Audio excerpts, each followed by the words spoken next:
દાહોદના ઝાલોદ તાલુકામાં આવેલ જીવાદોરી સમાન માછણ નાળા ઉપરવાસમાં મેઘાની મહેર થતાં ઝાલોદ તાલુકાના આસપાસના ખેડૂતો ખુશખુશાલ, જેઓને રવિ પાક જેવા શિયાળો ઉનાળુ પકવતા હોય છે, ત્યારે માછણ ડેમના ઓવરફ્લો જેની સ્થિતિ મિનિમમ મીટર જોઈએ તો 277.76 હાલમાં જોવાઈ રહી છે, તો આજુબાજુના નજીકના ગામડાઓને એલર્ટ પણ આપવામાં આવ્યું છે.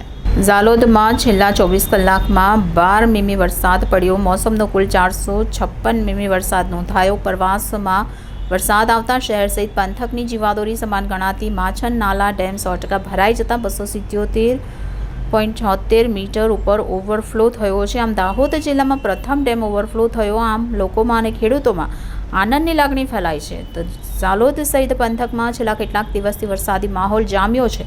કેટલાક દિવસોમાં સૂર્યના દર્શન પણ અલુપ થઈ ગયા છે. ઝરમરિયા વરસાદના નાના મોટા ઝાપટા આવતા રહેતા હતા. માછણ નાળા ડેમમાં ઉપરવાસના પાણીની આવક આવતા ગત મોડી રાત્રે માછણ નાળા ડેમ ઓવરફ્લો થયો છે અને શહેર સહિત પંથકના લોકો ડેમનો ઓવરફ્લો દેખવા માટે ઉમટી પડ્યા હતા. તો ખેડૂતોએ ભજન કીર્તન કરી નારિયેળ ફોડી વધાવ્યો હતો. પંથકના કેટલાક ગ્રામ્ય વિસ્તારમાં ખેડૂતોને રવિ પાક માટે સિંચાઈનો પણ લાભ મળશે તેમ જાણવા મળી રહ્યું છે. રિપોર્ટર કિશોર Dabgar, city golden news, Dahod.